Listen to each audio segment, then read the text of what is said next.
Hi everyone, welcome to Baking with Lynn.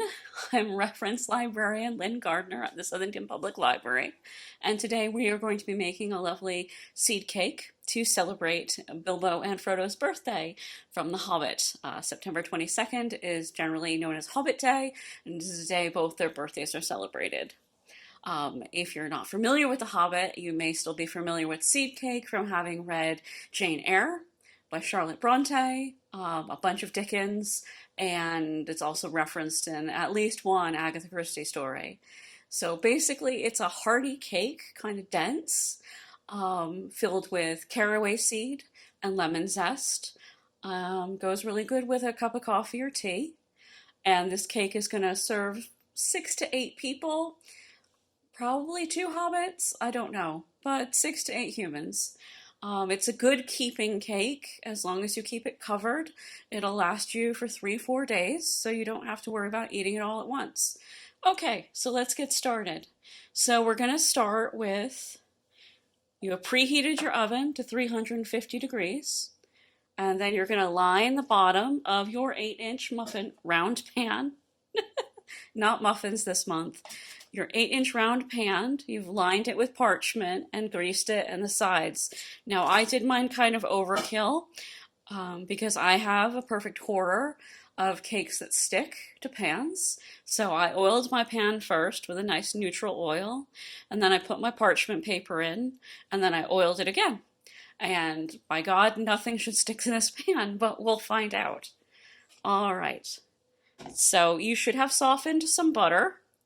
Here we have 1.5 sticks of butter. I cut them into pats and laid them down so that they would soften a little bit faster. You can see where I poked them with my finger. It's definitely soft now, so we can start. All right, so take your large mixing bowl. Here we go. This is my giant bowl. It's the biggest bowl I have. And I'm just gonna slide the butter in. Of course, it wants to stick to the plate now because it's soft.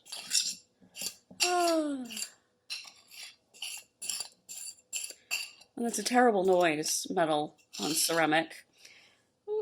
Okay. And then to your butter, you are going to add 1 cup of brown sugar. I'm using dark brown sugar because that's what I have left. Your kits will have the lighter brown sugar in it because you used up in the kits all of the light brown sugar. That's why I have dark brown sugar. It won't make a difference. All right, there's your brown sugar. And now we're going to add the lemon zest. All right, so I have a handy dandy microplane for zesting my lemon. If you don't have one of these, and you don't have a zester, and you don't have a box grater, you can use a vegetable peeler to very carefully peel the yellow zest away from the pith. That's the white stuff. We don't want that. It doesn't taste very good. Won't add anything nice to the cake. And then once you've peeled it off, you can mince it very carefully into very tiny pieces with a knife. All right, but I'm going to zest with my microplaner. And we're just going to go around, getting as much off as possible without grating our fingers, which I presume everyone has done at least once. If you hear a cat screaming in the background, that's just mine. She doesn't like the fact she's not the center of attention right now. All right.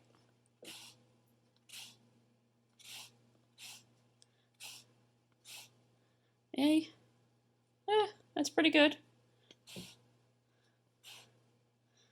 We're going to add the juice as well.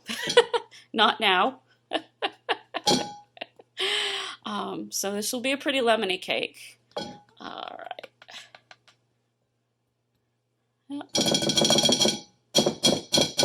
There we go. Okay, so then we are going to cream the butter, the brown sugar, and the lemon zest together. If you're using your stand mixer or you have a handheld mixer, this is going to go super fast. I can't be bothered to get any of that out, so I'm going to use a fork. I feel like a Hobbit would use a fork. I don't know, Frodo might use the ring, let's be honest. Or Bilbo. Some ethical lapses for everyone. Right. Just want to get it nice and combined. Doesn't really have to be perfect. Some streaks there, but kind of get it all in. All right. Woo. There we go. It is creamed. Okay. So that was fun, wasn't it? Takes a little stress out. Okay, then we're gonna beat in the egg yolks. I've already separated my eggs into yolks and whites, so I'm just gonna pour my yolks in. And then we're gonna do the flour. We are using 2 cups of all-purpose flour. I believe in the fluff and scoop method, where you fluff your container of flour and then use another scoop to scoop into your measuring cup. So everything's as airy as possible.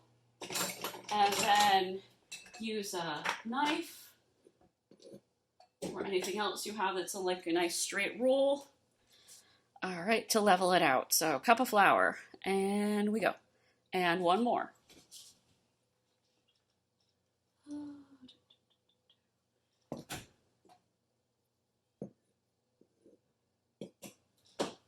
Okay, so that's our 2 cups of flour and our egg yolks. And yes, I skipped a step where we wanted to beat in the egg yolks first. All right, well, look at me having practiced this cake once before and then forgetting when I'm on camera what I'm doing. This will not be terrible. I mean, ideally, you've all read the instructions multiple times and know I was doing something terrible, but I can't hear you shouting out from your houses. So, anyway, it will be fine. It would be much worse if we got all the way to the end and put it in the oven with no egg yolks. That would be a problem. All right. So, yes, eggs are in there. Happy day. Okay. And we'll add the baking soda. Check the date on your baking soda. Make sure it's not 3 or 4 years old. Happens quite easily. Right.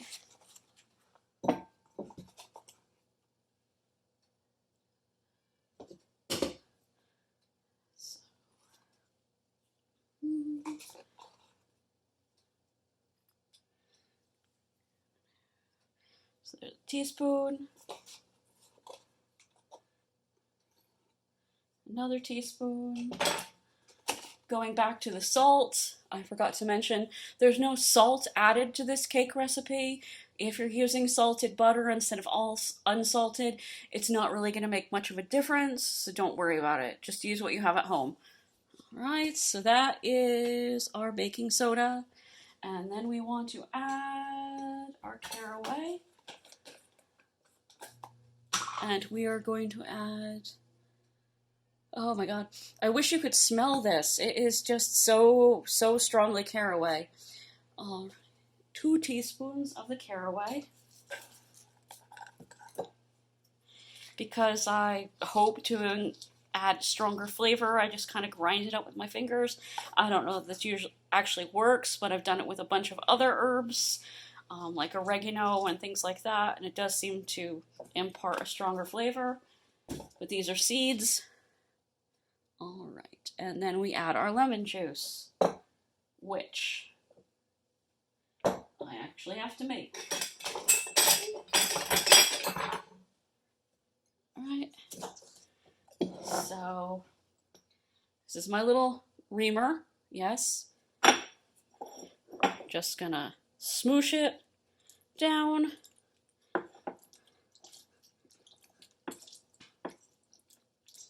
There we go. And throw it in. There. Trying to stop the two little seeds from popping out. There we go. Now, if you don't have a fresh lemon, it's not the end of the world if you use bottled juice. I would just make sure you use a good quality bottled juice. There's a couple organic companies on the market, a few Italian ones that are pretty okay. All right, so now we have, yep. All right, so caraway seeds, lemon juice, baking soda, flour, egg yolks, brown sugar, butter, lemon zest. All right, so you're looking at this and you're like, that's a really gnarly looking dough. Oh, you wait until we mix the egg whites in. So just mix it around until you've combined everything in. Again, if you're using a stand mixer or a hand mixer, this is all going to be much faster and smoother and probably more commercial looking and less like Grandma's kitchen. Unless Grandma was much better at baking than I am, which is a possibility. All right. If you really want, you can get your hands in there.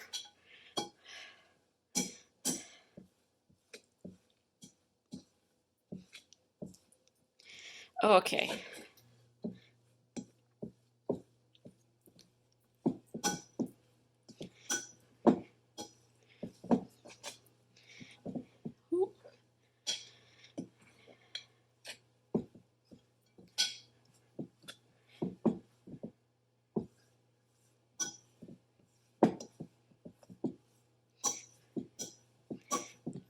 All right, that is mixed. So we're going to set it aside because now we need to do the exciting thing, which is we're going to whip the eggs. Yes, so this is where having a hand mixer or a stand mixer really, really comes in handy because you need to beat the egg yolks until they form stiff peaks. I, however, am going to be using a bowl and hand whisk do it, and you don't want to watch me do that for like 15 minutes. So we're gonna take a brief break while I do that, and then we'll come back and magically I will have egg whites beaten to stiff peaks. All right, hold on.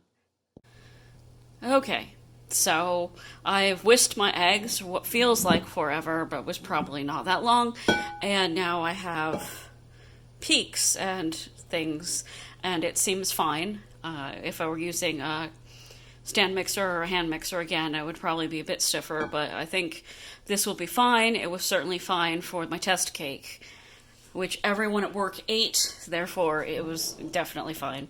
Okay, so the exciting part is we're going to fold the egg whites into the batter. I'm not an expert at folding.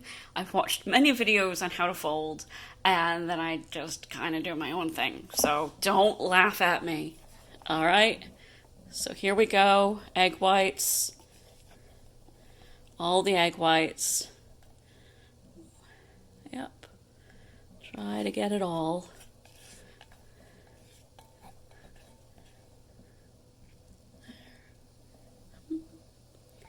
Okay.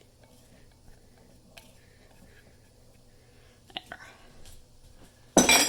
Okay, and now we're going to, or I'm going to try to fold this in, which is over and over and over and over and over and over and over and over, and sweep up some of the rest, fold, fold, fold, fold, fold. Yep. Am I doing this right? I don't know. I'm always afraid I'm doing it wrong. But generally, the first cake had excellent rise. So, and I'm doing it the same way I did the first cake. So let's hope for the best. If it comes out flat, you just tell people that it was supposed to come out flat. As long as it tastes good and looks reasonably okay. There's nothing confectionery sugar and some edible flowers or a nice bit of icing can't fix. Alright.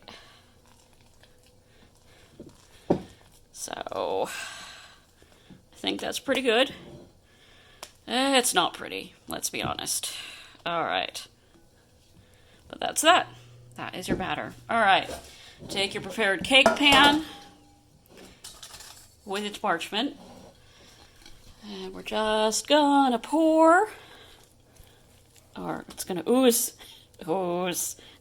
into the cake pan. Oh, there we go. Okay.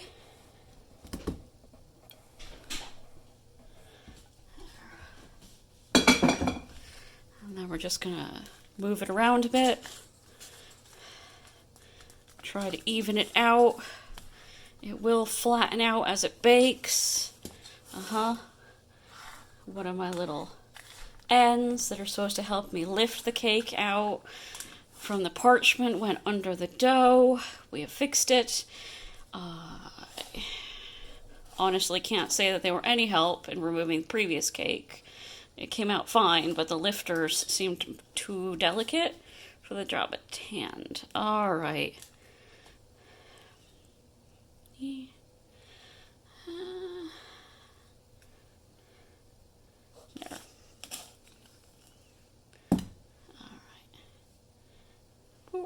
Alright, that's it. Alright, that's our cake.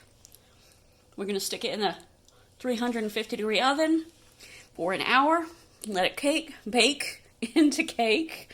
You might want to check your oven at 50 minutes just to make sure it is baking along and not done, because everyone's ovens run a little differently, and it's better to test your cake frequently than to put it in for an hour trusting a recipe and then pulling it out and finding that it's overbaked. You want it to be a beautiful golden color, but you don't really want the sides or top to be crunchy. But other than that, you just let it bake. So I'll come back to you with a finished cake. Alright, so here we have my cake.